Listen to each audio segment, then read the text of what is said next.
édition sur B1 Télévision. Tout de suite, les titres de l'actualité, promotion de la cuisine congolaise à travers le festival Maman Congolaise. Ce rendez-vous culinaire s'annonce chaleureux pour le 17 octobre prochain dans la capitale. Les chevaliers de la plume ont été fixés sur cette question. Et puis, meeting de l'opposition perturbé d'un cran. La tension est montée à la place Sainte-Thérèse pendant que l'opposition avait déjà entamé sa grand-messe. Tout ne s'est pas déroulé comme prévu pour une manifestation autorisée par l'autorité exécutive. Et puis, c'est sous fond d'agitation que les parlementaires ont repris le chemin du Palais du Peuple ce 15 septembre. Une session voulue budgétaire, mais qui doit résoudre des questions brûlantes de l'heure, notamment l'organisation des élections dans le délai. Madame, Messieurs, avant de développer ces titres d'actualité, notamment des questions liées à la politique, on va d'abord se rendre dans le Nord Kivu pour parler de la sécurité. La société civile de Butembo se félicite de la stabilité qui s'observe ces derniers temps dans cette ville commerciale du Nord Kivu. Fabrice Kakuruzi, son président, devant la presse ce mardi, parle du bon travail qu'effectuent les éléments de la police et de l'armée en collaboration, bien entendu, de la population. Il est vrai que le mois passé, la ville était vraiment caractérisée par l'insécurité totale. Le mois d'août, le mois de juillet, le mois d'août, nous avions enregistré beaucoup de cas de tueries dans la ville. Il y avait aussi beaucoup de cas aussi d'insécurité par rapport au kidnapping des enfants. Et heureusement, les autorités avaient été saisies pour voir comment est-ce qu'ils vont traiter la question de l'insécurité dans la ville de Butembo. Après juste le passage du général Mbangu, celui qui a remplacé le général Mundos, nous avons été en contact avec lui. Nous lui avons relaté toute la problématique de l'insécurité en ville de Butembo. Il nous a rassurés et il a pris en note les recommandations par rapport à l'instauration de la sécurité en ville de Butembo. Il y avait aussi un autre problème de l'effectif par rapport à la dotation logistique de la police. Il nous a dit qu'avec au moins plus de 150 éléments qu'il va renforcer, ça pourrait peut-être aider tant soit peu à restaurer la sécurité à la ville de Butembo. Actuellement, nous saluons vraiment l'initiative parce que, chose dit, chose faite, il nous a envoyé des troupes, nous a envoyé un nouveau commandant qui est actif. Et nous saluons vraiment vous, monsieur le colonel P52. Il est en train vraiment de bien travailler conjointement avec les éléments de la police de la ville de Butembo. Ce mois de septembre, nous n'avons encore rien enregistré comme un cas de tuerie, hormis les quelques cas isolés. Toujours dans l'Est de la République démocratique du Congo, vous le savez, arrivé fin mandat, Martin Kobler, représentant spécial du chef du secrétaire général des Nations Unies, est en tournée à l'Est de la RDC. Il a échangé ce mardi à Béni avec des membres du comité urbain de sécurité et une représentativité de la population à la mairie de Béni. Dans cet échange d'au revoir, le diplomate allemand a promis son soutien à la population de Béni en dépit de la distance. Est-ce aussi un aveu de la part de Martin Kobler, mais il a quand même témoigné sa douleur de quitter la République démocratique du Congo avant la débâcle de toutes les forces négatives dans cette partie du pays. Erika Smissier, notre permanent à Béni. Ce sont d'abord les membres du comité urbain de sécurité de Béni qui ont été premiers à échanger avec le représentant du secrétaire général des Nations Unies en RDC, en guise de revoir car étant fait mandat. Au cours de cet échange, qui n'est pas allé au-delà des 30 minutes, le maire de Béni, président du comité urbain de sécurité, a salué le dynamisme du diplomate allemand. Devant les populations, Martin Kobler dit quitter la République démocratique du Congo avec la douleur, particulièrement de la région de Béni. Je pars avec un cœur lourd, en particulier, particulièrement de Béni, parce que j'étais ici très souvent. Et très souvent aussi dans des moments très difficiles où on avait des massacres, on avait des victimes. Avec le maire de Béni, nous sommes de bons amis entre-temps. On a pleuré ensemble. Il promet la reprise de la coopération entre les forces de la MONUSCO et les forces armées de la République démocratique du Congo pour la traque des ADF.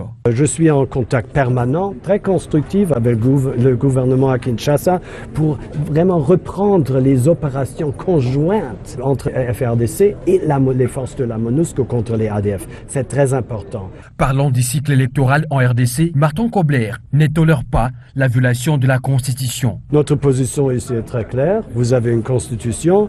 La Constitution doit être gardée. Le soutien de la communauté internationale est pour les élections présidentielles et législatives.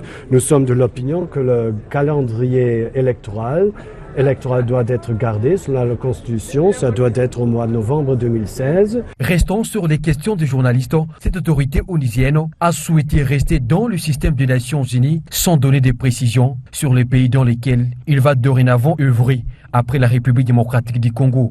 Béni, Erika Smouissi, Biwan.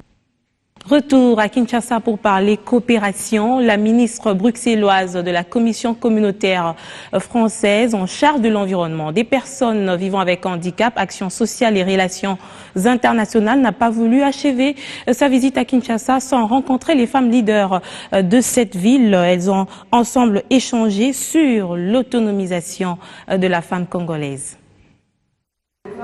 Échange d'expériences entre Céline Frémont, ministre bruxellois de la Commission communautaire française, et les femmes leaders de la République démocratique du Congo, toutes tendances confondues. En tant que femme politique d'abord, mais aussi en tant que femme activiste, Céline Frémont a été très attentionnée et réceptive aux propos des femmes congolaises confrontées à plusieurs difficultés liées sur leur autonomisation. La situation de la femme reste une priorité pour la ministre bruxelloise. Je pense que c'est important dans tous les pays. Moi, chaque fois que je vais dans un pays, effectivement, j'aime travailler sur les enjeux de la question de l'égalité homme-femme. Mais c'est vrai qu'ici, je suis venue il y a 8 ans dans un processus très particulier qui était celui des élections. Donc pour moi, c'est important de pouvoir suivre ce qui se passe ici au niveau du Congo. Donc j'espère que quand je reviendrai en 2016, l'an prochain, mais on pourra avoir un débat qui aura aussi évolué. On a parlé de la Constitution, on a parlé des législations. J'ai pas eu l'occasion d'aborder avec vous la question de tout ce qui est droit familial. J'aurais aimé le faire. Donc ce sera peut-être juste reporté à une prochaine rencontre. Mais en tout cas, moi, ça fait beaucoup de plaisir que je suis ici pour partager l'expérience et vous entendre sur les processus législatifs qui peuvent avancer, quoi, comment. Et c'est important pour moi. L'égalité entre hommes et femmes, un droit qui s'arrache, que ce soit en Belgique ou en RDC, les combats de la femme restent quasi similaires. Avec la ministre belge, c'est un enrichissement au quotidien. C'est un plaisir de rencontrer Céline Frémont. Elle est venue en 2006 avec les autres femmes parlementaires belges. C'était pour un partage d'expérience avec les Congolaises qui s'est préparées à aller aux élections. Je parle bien des Congolaises parce qu'elles s'étaient déployées autant à Kinshasa mais aussi en province orientale et dans le Katanga, particulièrement à Lubumbashi. Les femmes de la RDC devraient s'inspirer des expériences des autres femmes assez évoluées dans les processus d'autonomisation pour gagner les paris. Coopération entre Bruxelles et Kinshasa, coopération également entre la République démocratique du Congo et la République sud-africaine. Des échanges se multiplient depuis ce lundi entre les deux États. Des assises de la 7e édition de l'initiative d'un commerce et de l'investissement en République démocratique du Congo se déroulent à l'hôtel Béatrice. La délégation sud-africaine ainsi que les participants à ces échanges de coopération ont été conviés ce lundi dans la soirée à un dîner sur le bateau Majestic au bord du fleuve Congo. L'industrie congolaise ne déroge pas à sa charge de promouvoir les produits made in DRC. C'est ce qui a justifié ce dîner à Kinshasa. L'initiative est du ministère de l'Industrie qui a choisi le bateau Majestic au bord du fleuve Congo. La délégation sud-africaine ainsi que les participants à la 7e édition de l'initiative du commerce et de l'investissement en RDC, tous ont eu droit à une soirée river avec un menu purement congolais sous fond de musique ancienne et douce du pays. Nous, au ministère de l'Industrie, nous sommes à l'avant-garde de l'initiative comme point focal de la commission mixte bilatérale RDC-Afrique du Sud. Nous allons continuer à nous impliquer, nous, gouvernement de la République, pour qu'effectivement, au-delà des intentions, que toutes ces entreprises puissent demain devenir des entreprises installées en République démocratique du Congo, que les potentialités du Congo se transforment en véritable réalité économique avec l'apport de nos partenaires sud-africains comme de tous les partenaires qui pourraient venir de par le monde. Pour le ministre de l'économie Bahati Lukwebo ainsi que le ministre provincial des Finances Guy Matondo, c'est une preuve de coopération entre la RSA et la RDC. La coopération entre les deux pays ne date pas d'aujourd'hui. Ces rencontres qui sont aujourd'hui à leur 7e édition sont à encourager et permettent justement d'offrir à toutes les deux parties les opportunités pour qu'avec le principe de gagnant-gagnant, nous puissions profiter de la manne que le bon Dieu a mise si généreusement à notre disposition.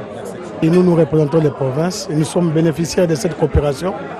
Nous sommes liés avec la République sud-africaine. Étant donné que les provinces sont bénéficiaires, nous sommes à la disposition du gouvernement pour que nous puissions travailler ensemble et que nous puissions bénéficier de cette coopération. Ainsi est scellée la coopération entre les deux pays, la RSA et la RDC.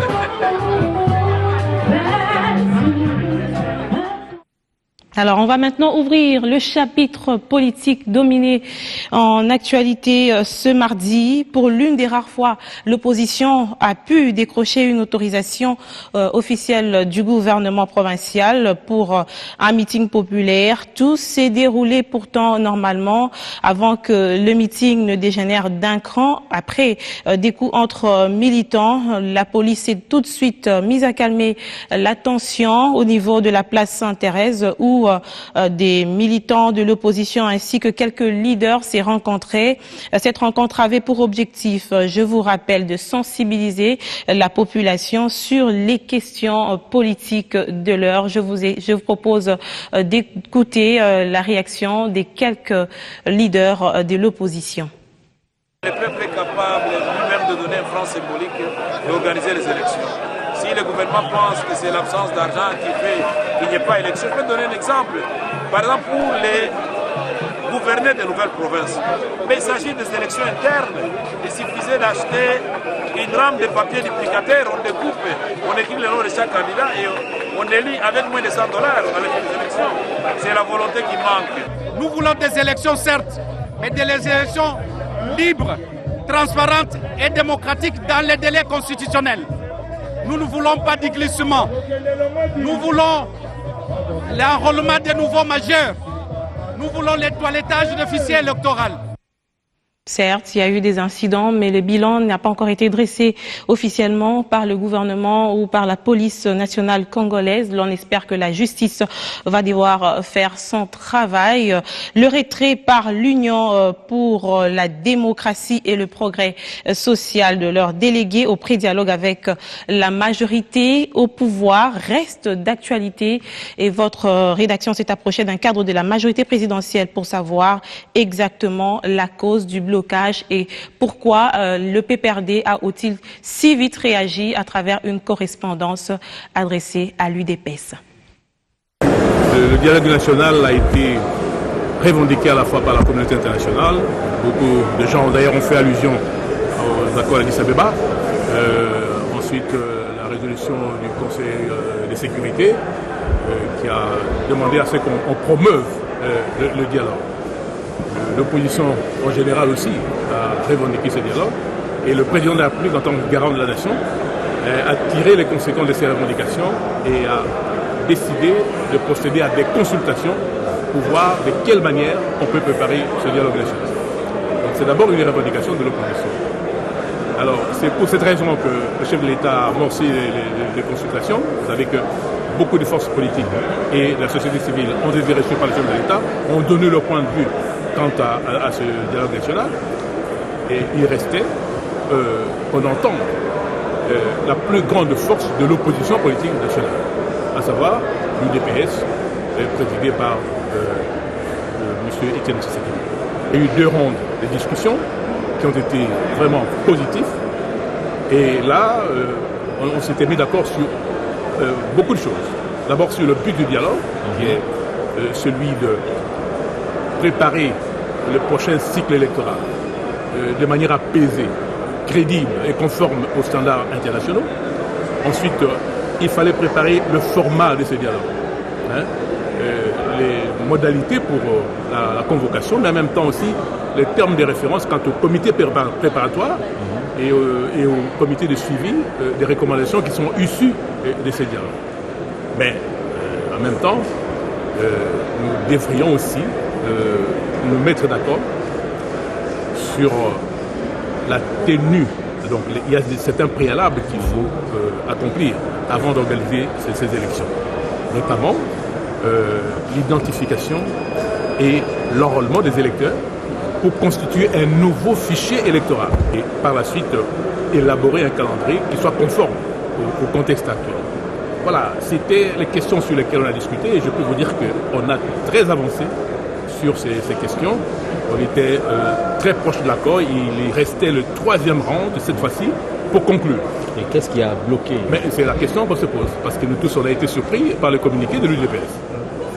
On a été très surpris par ce communiqué parce que les 2 rounds se sont déroulés dans une atmosphère de courtoisie, de grande fraternité et tout s'est bien passé. L'actualité politique, c'est aussi la rentrée parlementaire de la session de septembre. Les députés nationaux et sénateurs n'ont pas dérogé à la tradition. Ils ont répondu présent à la séance d'ouverture de la session ordinaire de septembre. La coïncidence n'est pas très heureuse.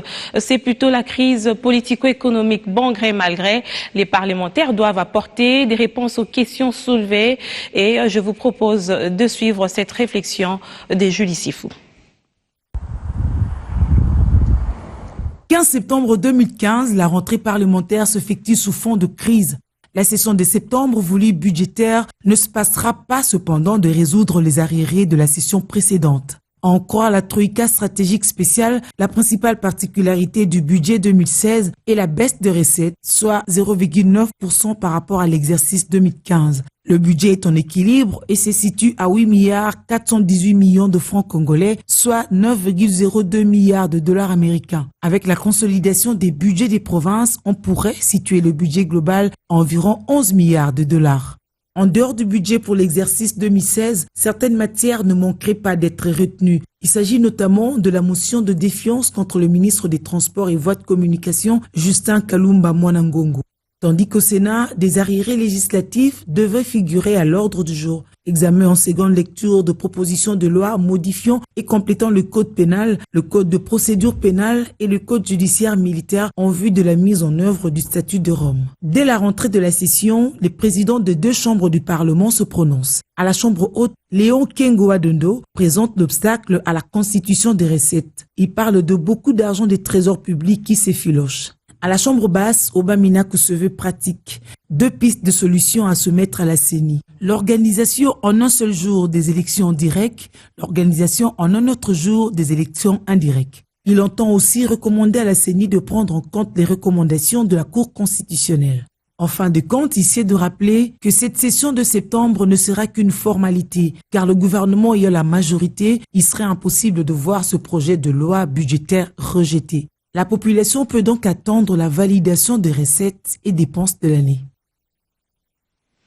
Y aurait-il une fissure au sein du pouvoir? La rentrée parlementaire se déroule à un moment où la majorité présidentielle affiche une divergence entre ses membres. 7 partis politiques membres de la MP ont écrit une lettre au chef de l'État pour fustiger la démarche entamée par cette plateforme au sujet du processus électoral. Ils demandent à Joseph Kabila de garantir le respect absolu de la Constitution. Nous avons à cet effet joint Yves Mabondo, cadre du MSR.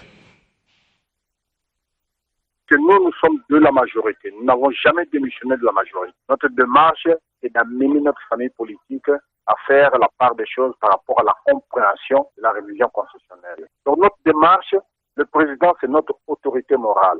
Et nous sommes dans une famille, et dans une famille, il y a parfois des points de vue divergents. Notre démarche, c'est faire comprendre, faire voir au président de la République que la démarche que nous amorçons maintenant, nous ne sommes pas d'accord avec ça. Est-ce que nous ne pouvons pas nous mettre autour d'une table pour chercher comment résoudre ce problème?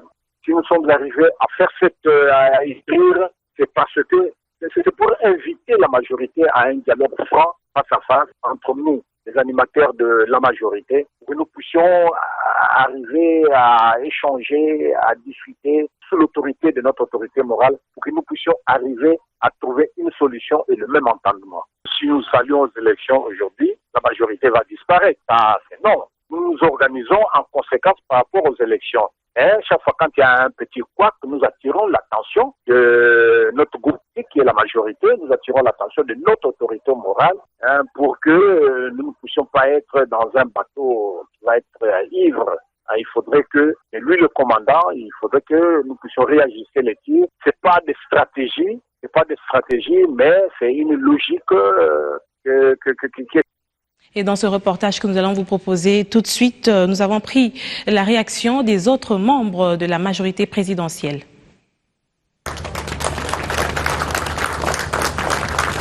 Le navire présidentiel navigue-t-il dans un eau trouble? 7 partis politiques membres de la majorité présidentielle ont signé une lettre ouverte qui a fait l'effet d'une détonation. Dans une correspondance adressée à Joseph Kabila, les signataires demandent au chef de l'État de garantir le respect absolu de la Constitution. S'agissant du processus électoral, le MSR, l'ARC, le PDC, l'ACO, l'UNAFEC, l'UNADEF et l'ADP-MSDD proposent d'organiser les élections présidentielles, législatives, sénatoriales et provinciales sur base d'un fichier révisé et d'abandonner les élections locales, municipales et urbaines. Quand on organise des sessions d'un Parlement, d'une Assemblée, d'un Sénat pour leur faire adopter à la hussarde des textes dont on sait très bien qu'ils devront être réouverts dans quelques semaines, quelques mois, quand on dit que 2 millions de dollars américains ne sont pas disponibles pour organiser les élections de gouverneurs, quand on veut absolument organiser des élections locales et municipales et urbaines qui ne sont pas dans l'ordre des échéances constitutionnelles, ce sont autant de grosses ficelles. Je crois qu'aujourd'hui, il faut respecter la volonté de la population. Elle veut, elle, exercer son droit et personne n'a le droit de le lui arracher. Nous devons respecter la Cour constitutionnelle, mais l'avoir saisie sur cette question, eh bien, c'est le risque d'engager une polémique, une controverse, d'affaiblir cet instrument extrêmement important de la démocratie.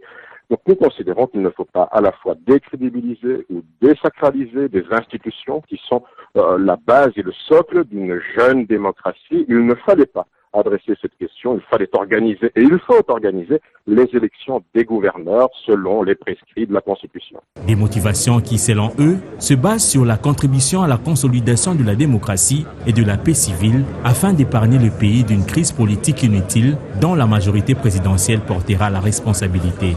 Démarche jugée hypocrite au sein de la mouvance présidentielle. Cette personne qui ont signé, ils ne sont même pas en harmonie avec leur propre parti politique.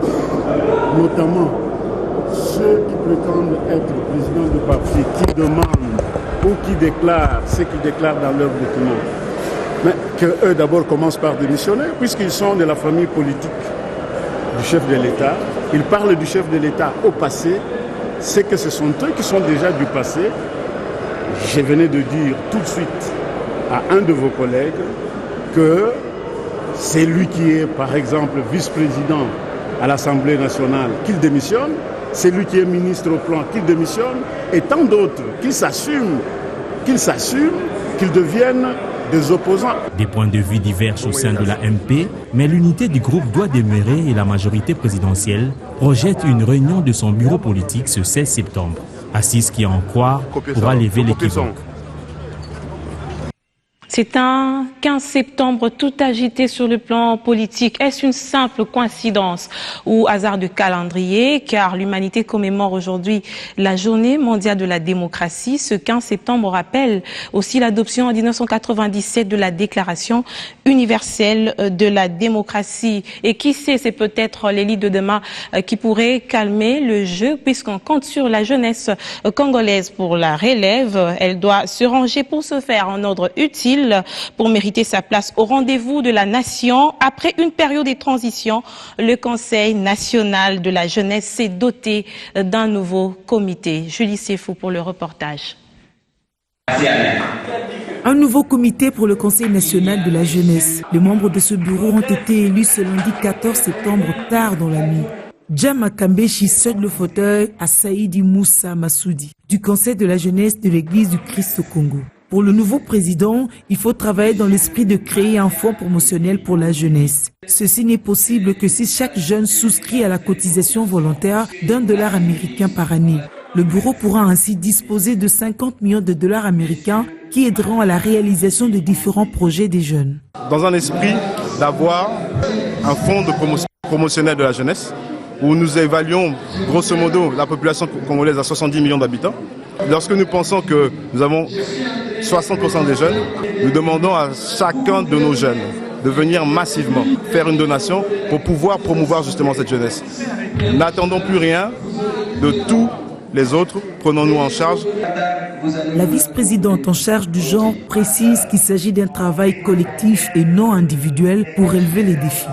Le travail du conseil, ce n'est pas le travail d'un seul individu. C'est le travail du bureau et le travail de toutes les organisations membres du Conseil national de la jeunesse. Faites confiance à l'Assemblée générale, ici, organisée par le ministère national de la jeunesse, que nous remercions. Il y aura un nouveau souffle et nous allons continuer l'œuvre de nos prédécesseurs. Par élégance et au nom de la démocratie, un des candidats malheureux précise la victoire des uns et reconnaît la défaite des autres. Les élections s'est passées dans de très bonnes conditions. Les meilleurs ont gagné et les faibles ont perdu. Le jeu électoral exige à ce que l'un puisse réussir, l'autre puisse perdre. Donc j'accepte, j'avoue que j'ai perdu. J'attends le mandat prochain. L'opinion espère que cette fois-ci, avec la mise en place de ce nouveau comité, on réussirait en fin de compte à créer la synergie entre les jeunes de la RDC. Après une journée si mouvementée sur le plan politique, on va finir à table cette édition avec la deuxième édition du festival Maman Congolaise qui démarre le 17 octobre prochain. C'est une édition toute particulière puisqu'elle se focalise à la valorisation de la cuisine congolaise avec les concours des amateurs sur la préparation d'un aliment de base. Il s'agit de la feuille de manioc. Kinshasa accueille du 17 au 31 octobre prochain la deuxième édition du festival Maman Congolaise. Le festival sera axé sur l'art culinaire pour une autonomisation économique et sociale de la femme congolaise. La cuisine amateur sera donc mise en exergue. Les femmes vont compétir à travers les feuilles de manioc, d'où l'intitulé Super Pondou. Nous, en choisissant les pondous, on sait que les pondous, c'est un aliment de base du nord à l'est en République démocratique du Congo. Et c'est pour montrer à la face des Congolais que le pondou peut être un bon aliment de base. Et quand vous allez quelque part, on vous dit qu'il y a un pondou pour la gastrite. Ok, c'est faux. Super Pondou vise la contribution à la mobilisation autour de la lutte pour l'égalité des sexes et la promotion des femmes qui ont choisi l'art culinaire comme moyen de leur autonomisation économique. Une façon pour nous de pouvoir le promouvoir, celles qui s'adonnent tous les jours à la survie de nos ménages. Celles qui très tôt matin se lèvent, ils vont au champ, ils vont dans leur besogne, pour que le soir, quand ils reviennent, ils assurent l'autosuffisance des ménages. Pourquoi? Et vous suivrez l'émission Le Point demain à 7h juste, à 20h30 tout à l'heure. C'est l'émission spéciale Plateau Bissau où l'on reçoit l'ambassadeur Jean-Pierre Moutamba. Merci de votre fidélité à nos programmes. Je vous retrouve demain à 13h30 pour une nouvelle édition sur BioOne Télévision.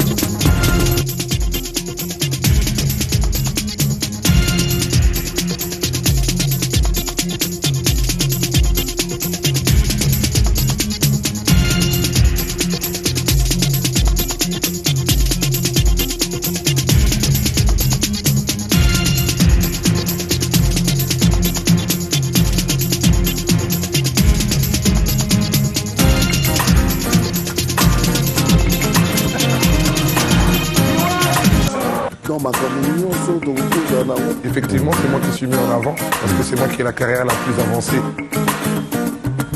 J'ai annoncé qu'on parlait de la célébration. Au-delà de ce que vous donnez au tournoi sur place, il y a eu un impact.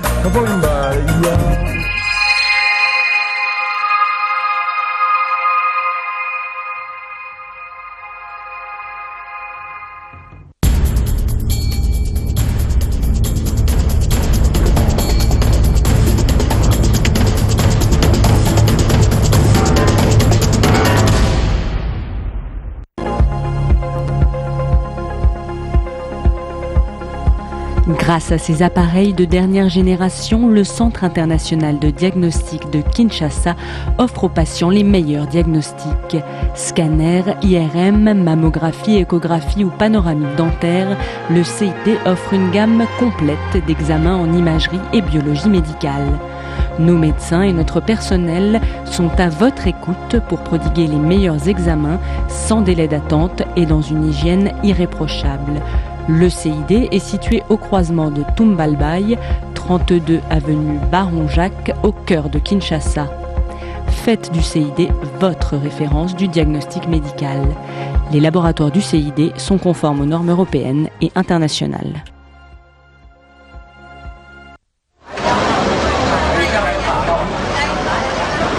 Mais bon, papa, tonton, monsieur. What is the toe? 听不懂，他说什么意思？我听不懂。 Reste, 已经给你钱了， reste, 给你500。 no chinois. You speak français or English? 什么意思？说什么意思？听不懂。我500块钱已经给你了，说什么？啊？500块已经钱给你。妈咪，那三位，有爱的不打发的。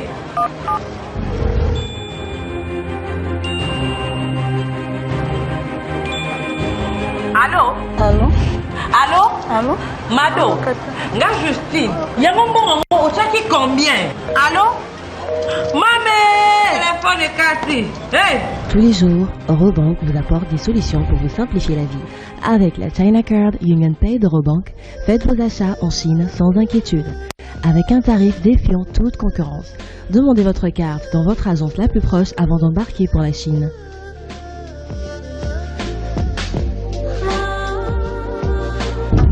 Pour plus d'infos, renseignez-vous auprès de nos agences. China Card Union Pay d'Eurobank, la solution pour vos achats en Chine. Eurobank is my bank.